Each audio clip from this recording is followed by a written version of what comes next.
El momento parecía propicio. Carlos XII de Suecia era en 1700 un joven inexperto de que solo se sabía que había pretendido y conseguido el poder autocrático de su padre.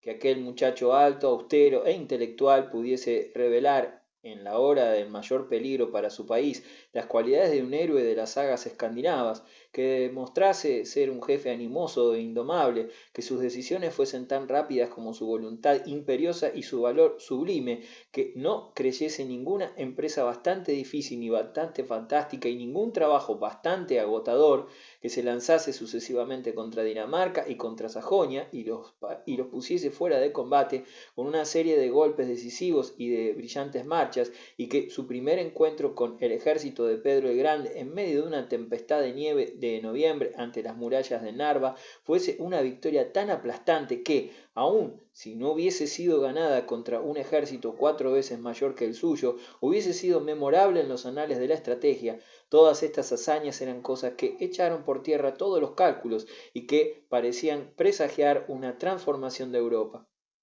Con una velocidad que parecía milagrosa, el joven sueco irrumpió en el círculo de sus enemigos y los derrotó a todos en todos los frentes. Hasta Marlborough estaba dispuesto a saludarle como un gran maestro de la guerra. Desgraciadamente, le faltaba cordura. Mientras Marlborough era siempre frío como el hielo, Carlos se excitaba fácilmente o ardía continuamente de indignación. Para una naturaleza tan altiva y colérica, los hábitos engendrados por la autocracia no eran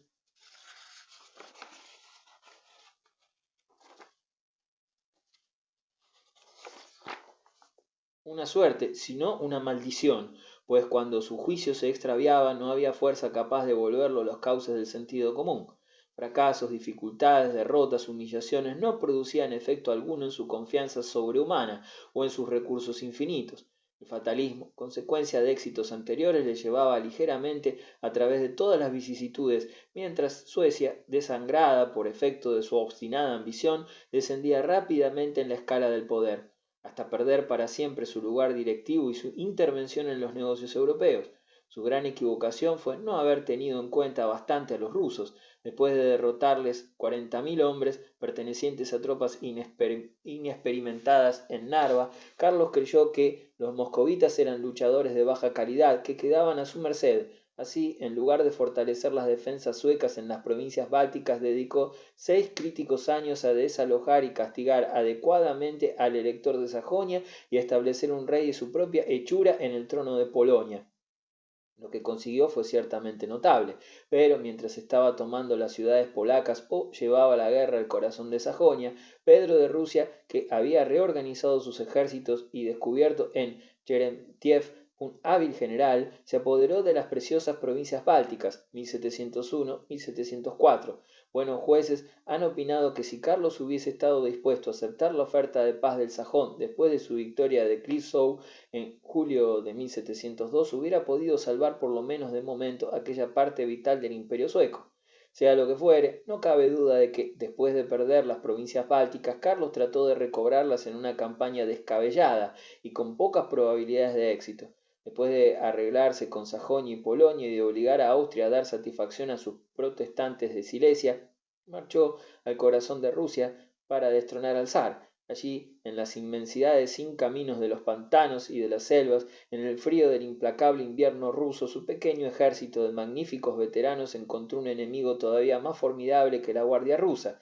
No preparado para las heladas, perdida la mitad de sus esperanzas de un gran esfuerzo cosaco en el sur, los suecos entraron en acción contra fuerzas abrumadoramente superiores en Poltava el 28 de junio de 1709 y fueron aniquilados. Ahora, con la ayuda de Dios, exclamó el zar, cuando contempló los efectos de sus eficaces cañones franceses en las filas agotadas del enemigo, los cimientos de San Petersburgo están consolidados para siempre. El zar tenía razón.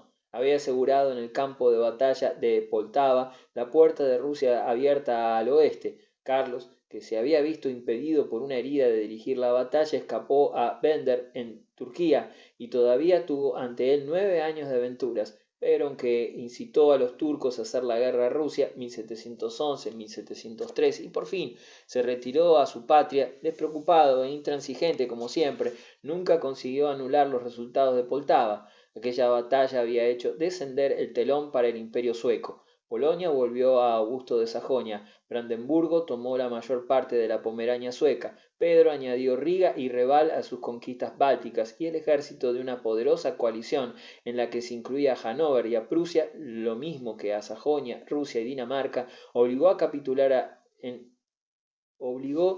capitular a Stralsund 23 de diciembre de 1715, el último baluarte sueco que quedaba en la costa alemana, después de una larga y desesperada defensa. Aun así, Carlos, al escapar a Suecia, seguía soñando victorias, con la esperanza de nuevas conquistas que le sirviesen de prendas para poder regatear con el enemigo.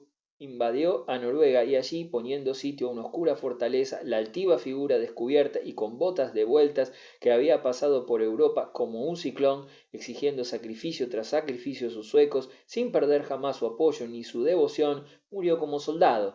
3 años después, paz de Nystad, 30 de agosto de 1721, las provincias bálticas, el premio más importante de esta lucha, pasaron por consentimiento de Suecia a poder de Rusia. Capítulo 24. Pedro de Rusia.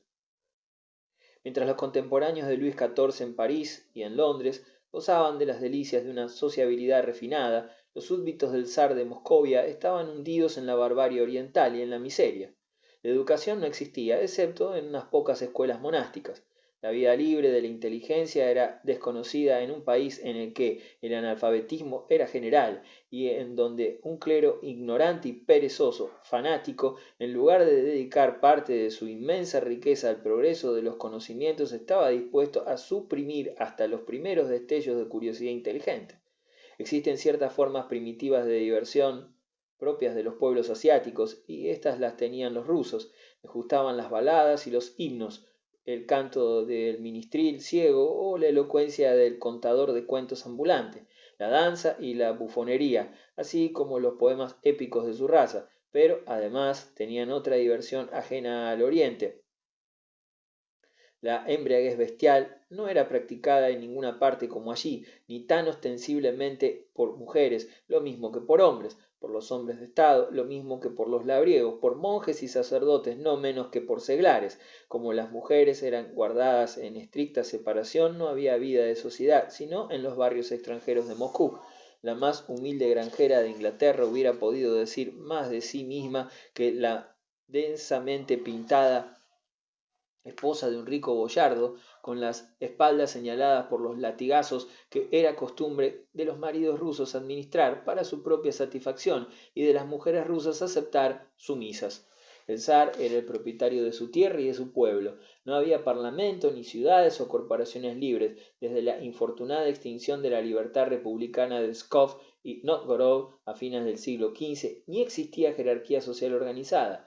La justicia se compraba y vendía abiertamente. El cáncer de la corrupción, que tiene su origen histórico en el hecho de que los grandes duques de Moscovia se elevaron al poder no por la fuerza de las armas, sino principalmente por el soborno de los oficiales tártaros, había penetrado tan hondo en los hábitos de la nación que no servían de nada los esfuerzos que se pudieran realizar para terminar con él. Los impuestos eran poco menos que el vandalismo organizado por el Estado. El país estaba tan retrasado en su desarrollo económico que la mayor parte de su comercio y de su industria se hallaba en manos del zar. Los viajeros occidentales que visitaban Rusia durante el siglo XVII describen una sociedad violenta, inmoral e informe, cerrada celosamente a los extranjeros y mantenida en cohesión solo mediante una salvaje brutalidad. El rey azotaba a sus boyardos, los boyardos y los terratenientes azotaban a sus esclavos domésticos y a los siervos de sus campos, el obispo azotaba a los sacerdotes, el abad a sus monjes, el esposo a su mujer, el padre a sus hijos, en todas las particularidades de su vestido, de su comportamiento, de sus costumbres, de su derecho, existían las más violentas diferencias entre Rusia y el occidente. Los hombres rusos llevaban largas vestiduras y largas barbas. Rasurarse las barbas, decía Iván el Terrible, es un pecado que la sangre de todos los mártires no puede limpiar. ¿No es esto de figurar la imagen de Dios creada por los hombres? La más salvaje crueldad y las formas más inauditas del vicio se combinaban con la más grosera superstición y con una firme repugnancia fomentada por los monjes negros y los sacerdotes blancos a toda novedad, por inofensiva que fuera, importada de Occidente. Indica lo que era la mentalidad rusa de aquella época, que la única agitación espiritual que perturbó su calma helada fuese una manifestación no de progreso, sino de ciego oscurantismo. El Raskol, 1668 y siguientes, fue un amplio y apasionado movimiento de oposición a algunos cambios litúrgicos nimios, aunque razonables, introducidos por el patriarca Nikon. Rusia, pues, era el Oriente. Tampoco era mirado el pueblo ruso como parte integrante de la Comunidad Europea, que entre las propuestas discutidas en la corte de Enrique IV de Francia había el plan de un gran movimiento cruzado de Occidente para expulsar a los moscovitas y a los turcos del suelo europeo. El juicio de Oleario, un inteligente alemán que visitó Moscú en 1636, es igualmente desfavorable. Si alguien observa la naturaleza y la manera de vivir de los moscovitas, habrá de reconocer que no aprenden ciencia o arte alguno, ni se aplican a ninguna clase de estudio. Por el contrario, son tan ignorantes que no creen que nadie puede hacer un almanaque sin ser hechicero, ni predecir las fases de la luna, ni los eclipses si no tiene alguna comunicación con los demonios. Aquel pueblo turbulento, pero no por ello menos conservador, fue gobernado por espacio de más de 1000 años por dos dinastías, la de Rurik, originariamente sueca, y la de los Romanov, cuyos títulos principales se apoyaban en un entronque matrimonial con la otra dinastía. Es una singular ilustración del respeto habitual de los rusos por el principio hereditario que, cuando Boris Godunov, un inteligente usurpador, se deshizo en secreto de Dmitri, 1598, el segundo hijo de Iván el Terrible y el último retoño de la familia que había creado el primer estado ruso junto al Dnieper, introduciendo el cristianismo de Bizancio, fundado el gran ducado de Moscovia y libertado a Rusia del yugo tártaro, el pueblo se negó a creer que Dmitri hubiese muerto. ¿Cómo era posible que una familia que había reinado desde el siglo IX pudiese desaparecer de golpe? Falsos Dimitris, primero un monje renegado que se hizo católico y que se casó con una católica, luego un bandido, aparecieron sucesivamente, despertaron el entusiasmo de los campesinos y de los cosacos y con ayuda de Polonia y de Suecia amenazaron con deshacer el Estado, haciendo resurgir sus elementos bárbaros. Pero en 1612, a la hora más sombría, cuando Segismundo III de Polonia estaba en Smolensk, los suecos en Novgorod y los polacos en el Kremlin, ocurrió algo memorable para la historia rusa y característico de aquel pueblo emotivo y religioso. Rusia tenía que decidir si se sometía a un zar polaco que ofrecía menguadas garantías de conservar la fe ortodoxa. Del monasterio de Troitsa se dirigieron cartas a las ciudades planteándoles la cuestión y el país se levantó ofreciendo su enérgica respuesta. Los jefes del gran levantamiento patriótico fueron un carnicero y un príncipe, el primero Minin de Nizhny Novgorod y el segundo Pozarsky. Su gloria consiste en que hicieron surgir un ejército nacional y en que arrojaron a los polacos de Moscú, formándose como consecuencia de su acción una asamblea nacional que funcionó hasta la elevación de Miguel Romanov, 1613, hijo del patriarca Filareto, al trono imperial. Miguel era un muchacho de apenas 15 años, pero de una familia afecta al pueblo y que gozaba de la bendición de la iglesia. Antes que un pretendiente respaldado por el ejército polaco o que la iglesia ortodoxa puesta en peligro por la ascensión de un rey polaco, los boyardos de Moscú decidieron apoyar a un joven inexperto y el pueblo poner a sus pies su lealtad infantil y apasionada. La admiración que se había tributado a la dinastía de Rurik ahora se traspasaba a los Romanov. El zar era el elegido de Dios, el padrecito del pueblo, el restañador de todas las heridas. La dinastía logró arraigar y florecer. Produjo Pedro el Grande y Alejandro II, así como otras figuras menos importantes que brillaron a la vanguardia de la política mundial. Y luego, después de 300 años de poderío, los Romanov perecieron súbitamente, lo mismo que habían surgido de improviso entre las tempestades de la guerra y de la revolución. El inocente Nicolás, el más amable, el más débil y el más humano de los zares, el único perfecto caballero de una larga lista de soberanos rusos que comenzó en el siglo IX, fue derribado de su trono, 1917, y sacrificado en el sangriento carnaval del triunfo bolchevique.